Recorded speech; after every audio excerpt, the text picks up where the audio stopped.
ಬಾಗಲಕೋಟೆಯಲ್ಲಿ ರಂಗೇರ್ತಾ ಇದೆ ಉಪಚುನಾವಣೆ. ಮಾರ್ಚ್ 14ರಂದು ಸಿಎಂ ಸಿದ್ದರಾಮಯ್ಯ ಬಾಗಲಕೋಟೆ ಪ್ರವಾಸವನ್ನ ಕೈಗೊಳ್ಳಲಿದ್ದಾರೆ. ಕಾಂಗ್ರೆಸ್ ಪಕ್ಷದ ಅಭ್ಯರ್ಥಿಯಾಗಿ ಮಲ್ಲಿಕಾರ್ಜುನ ಮೇಟಿ ಖಚಿತ ಅನ್ನೋದು ಮಾಹಿತಿ ಲಭ್ಯವಾಗ್ತಾ ಇದೆ. ಸರ್ಕಾರಿ ಮೆಡಿಕಲ್ ಕಾಲೇಜು ಶಂಕುಸ್ಥಾಪನೆಗೆ ಆಗಮಿಸುವ ಸಿಎಂ ಸಿದ್ದರಾಮಯ್ಯ ಬಾಗಲಕೋಟೆಗೆ ಆಗಮಿಸಿದ ಸಂದರ್ಭದಲ್ಲಿ ಪಕ್ಷದ ಅಭ್ಯರ್ಥಿ ಹೆಸರುಗಳನ್ನು ಘೋಷಣೆ ಮಾಡಿದ್ದಾರೆ.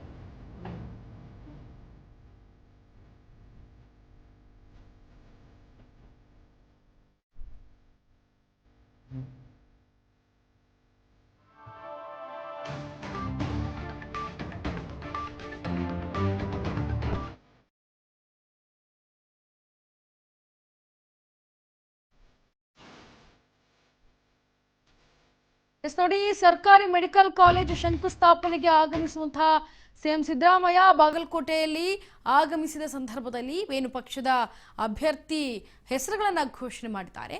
ಮಲ್ಲಿಕಾರ್ಜುನ್ ಮೇಟಿ ಹೆಸರು ಘೋಷಣೆ ಮಾಡಿದ ಬಳಿಕ ಪರ ವಿರೋಧದ ಬಗ್ಗೆ ಮಾಹಿತಿಯನ್ನು ಪಡೆದುಕೊಂಡು ಏನು ಪ್ಯಾಚಪ್ ಮಾಡೋದಕ್ಕೂ ಕೂಡ ಒಂದು ಟೀಮ್ ಅನ್ನು ರೆಡಿ ಮಾಡಿಕೊಂಡಿದ್ದಾರೆ. ಕಾಂಗ್ರೆಸ್ ಪಕ್ಷದ ಭಿನ್ನಾಭಿಪ್ರಾಯ ಸೇರಿದಂತೆ ಇತರ ವಿಷಯಗಳ ಮೇಲೂ ಕೂಡ ನಿಗಾ ಇಡುವಂತಹ ಸಮೀಕ್ಷೆ ತಂಡ ಈಗ ಬಾಗಲಕೋಟೆಯ ಮತಕ್ಷೇತ್ರದ ಗೆಲುವಿನ ರಣತಂತ್ರವನ್ನು ರೂಪಿಸುವಂತೆ ಕಾಣ್ತಾ ಇದೆ. ಸಚಿವ ಸತೀಶ್ ಜಾರಕಿಹೊಳಿ ಅವರ ಹೆಗಲಿಗೆ ಈಗ ನಿಂತಿದ್ದಾರೆ ಸಿಎಂ ಸಿದ್ದರಾಮಯ್ಯ. ಮೇಟಿ ಅವರ ಕುಟುಂಬದ ಹಿರಿಯ ಪುತ್ರ ಮಲ್ಲಿಕಾರ್ಜುನ ಮೇಟಿ ಕೂಡ ಬಹುತೇಕ ಫಿಕ್ಸ್ ಅನ್ನುವಂತೆ ಎದ್ದು ಕಾಣ್ತಾ ಇದೆ. ಇನ್ನು ದಿವಂಗತ HY ಮೇಟಿ ಅವರಂತೆ ಅವರು ಕೂಡ ಸರಳ ಸ್ವಭಾವದವರು, ಹಾಗಾಗಿ ಎಲ್ಲೆಡೆ ಕೂಡ ಬೆರೆತು ಕೆಲಸವನ್ನ ಮಾಡುವಂಥ ಸ್ವಭಾವ ಉಳ್ಳವರವರು. ಹಾಗಾಗಿ ಅವರು ಕೂಡ ಅಭ್ಯರ್ಥಿ ಆಗುವಂಥ ಚಾನ್ಸಸ್ ಇದೆ ಅಂತ ಹೇಳಲಾಗ್ತಾ ಇದೆ. ಇದ್ರ ಬಗ್ಗೆ ಮತ್ತಷ್ಟು ಅಪ್ಡೇಟ್ಸ್ ಅನ್ನ ಕೊಡೋದಕ್ಕೆ ನಮ್ಮ ಜೊತೆ ಲೈವ್ನಲ್ಲಿ ಜಾಯ್ನ್ ಆಗ್ತಾ ಇದ್ದಾರೆ ನಮ್ಮ ಪ್ರತಿನಿಧಿ ಮುರುಗೇಶ್. ಮುರುಗೇಶ್, ಈಗ ಸಿಎಂ ಸಿದ್ದರಾಮಯ್ಯ ಅವರು ಬಹುತೇಕವಾಗಿ ಒಂದಷ್ಟು ಅಭ್ಯರ್ಥಿಗಳ ಹೆಸರನ್ನ ಹೇಳಿದ್ದಾರೆ. ಅದ್ಯಾವ್ದ್ಯಾವುದು ಏನು ಸ್ವಲ್ಪ ಡೀಟೇಲ್ಸ್ ಕೊಡಿ. ಈಗಾಗಲೇ ಬಿಸಿಲಿನ ಕಾವು ಇರ್ತಿದ್ದಂತೆ ಬಾಗಲಕೋಟೆಯಲ್ಲಿ ಏನು ದಿವಂಗತ HY ಮೇಟಿ ಅವರ ನಿಧನ ನಂತರದಲ್ಲಿ ಬಾಗಲಕೋಟೆಯಲ್ಲಿ ಉಪಚುನಾವಣೆ ಕಾವು ಕೂಡ ಜೋರಾಗಿದೆ ಅಂತ ಹೇಳ್ಬೋದು. ಹೀಗಾಗಿ ಮಾರ್ಚ್ 14ರಂದು ಏನು ಸಿದ್ದರಾಮಯ್ಯ ಅವರು ಕೂಡ ಬಾಗಲಕೋಟೆಗೆ ಪ್ರವಾಸವನ್ನ ಹಮ್ಮಿಕೊಂಡಿದ್ದಾರೆ. ಅದರ ಜೊತೆಗೆ ಸರ್ಕಾರಿ ಮೆಡಿಕಲ್ ಕಾಲೇಜಿನ ಒಂದು ಶಂಕುಸ್ಥಾಪನೆಗೆ ಆಗಮಿಸ್ತಾ ಇದ್ದಾರೆ ಅಂತ ಹೇಳ್ಬೋದು.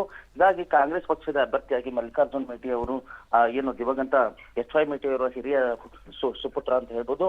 ಬಹುತೇಕ ಅವ್ರಿಗೆ ಇವತ್ತು ಟಿಕೆಟ್ ಒಂದು ಘೋಷಣೆ ಆಗುವಂತ ಸಾಧ್ಯತೆ ಇದೆ ಅಂತ ಹೇಳ್ಬೋದು. ಯಾಕಂದ್ರೆ ಅವ್ರ ಹಿರಿಯ ಪುತ್ರ ಇರೋದ್ರಿಂದ ಅವ್ರಿಗೆ ಮೊದಲ ಅವರ ತಾಯಿಯ ನಂತರದಲ್ಲಿ ಅವರ ತಾಯಿಯವರು ಯಾವುದೇ ಅವರು ಸ್ಪರ್ಧೆಗೆ ಮುಂದಾಗದಿದ್ರೆ ಹಿರಿಯ ಮಗನಿಗೆ ಕೊಡ್ಬೇಕು ಅನ್ನೋದು ಸಾಕಷ್ಟು ರೀತಿಯಾಗಿ ಕಂಡು ಬರ್ತಾ ಇದೆ. ಹೀಗಾಗಿ ಮಲ್ಲಿಕಾರ್ಜುನ್ ಈ ಏನು ಪ್ರವಾಸದ ವೇಳೆ ಮಲ್ಲಿಕಾರ್ಜುನ್ ಅವರ ಮೇಟಿ ಅವರ ಹೆಸರನ್ನ ಹೇಳುವಂತ ಸಾಧ್ಯತೆ ಇದೆ ಅಂತ ಹೇಳ್ಬೋದು. ತದನಂತರದಲ್ಲಿ ಕೂಡ ಪರ ವಿರೋಧ ಬಗ್ಗೆ ಸಾಕಷ್ಟು ಏನು ಭಿನ್ನಾಭಿಪ್ರಾಯ ಇದೆ, ಅವನ್ನೆಲ್ಲ ಪ್ಯಾಚಪ್ ಮಾಡುವಂತ ಕೆಲಸಕ್ಕೆ ಮುಂದಾಗ್ತಾರೆ ಅಂತ ಹೇಳ್ಬೋದು. ಹೀಗಾಗಿ ಈ ಬಾಗಲಕೋಟೆ ಗೆಲುವಿನ ತಂತ್ರಕ್ಕೆ ಸಾಕಷ್ಟು ಒಂದು ರಣತಂತ್ರವನ್ನ ರೂಪಿಸಿದ್ರು ಅಂತ ಹೇಳ್ಬೋದು ಸಿದ್ದರಾಮಯ್ಯ ಅವರು. ಸತೀಶ್ ಜಾರಕಿಹೊಳಿ ಅವರ ಹೆಗಲಿಗೆ ಅವರನ್ನ ಒಂದು ರೀತಿಯಾಗಿ ಚುನಾವಣೆ ಗೆಲ್ಲಲು ಸತೀಶ್ ಜಾರಕಿಹೊಳಿ ಹೆಗಲಿಗೆ ಕೊಟ್ಟಿದ್ದಾರೆ ಅಂತ ಹೇಳ್ಬೋದು. ಹೀಗಾಗಿ ಮೇಟಿ ಕುಟುಂಬದಲ್ಲಿ ಇರ್ತಕ್ಕಂಥ ಮಲ್ಲಿಕಾರ್ಜುನ್ ಮೇಟಿ ಅವರು ಮತ್ತು ಈಗಾಗಲೇ ಎಲ್ಲರ ಜೊತೆ ಒಂದು ಬೆರ್ತು ಕೆಲಸ ಮಾಡುವಂತ ಸರಳ ಸ್ವಭಾವದವರು ಅಂತ ಹೇಳ್ಬೋದು. ಹೀಗಾಗಿ ಮತ್ತು ಹಿರಿಯರ ಜೊತೆ ತಗ್ಗಿ ಬಗ್ಗಿ ನಡೆಯುವಂತ ಕೆಲಸವನ್ನು ಮಾಡ್ತಾರೆ. ಹೀಗಾಗಿ ಅವ್ರಿಗೆ ಬಹುತೇಕ ಟಿಕೆಟ್ ಘೋಷಣೆ ಆಗುವಂತ ಸಾಧ್ಯತೆ ಇದೆ. ಹೀಗಾಗಿ ಸಾಕಷ್ಟು ಸಾರ್ವಜನಿಕ ವಲಯಗಳಲ್ಲಿ ಕೂಡ ಕೇಳಿ ಬರ್ತಾ ಇದೆ.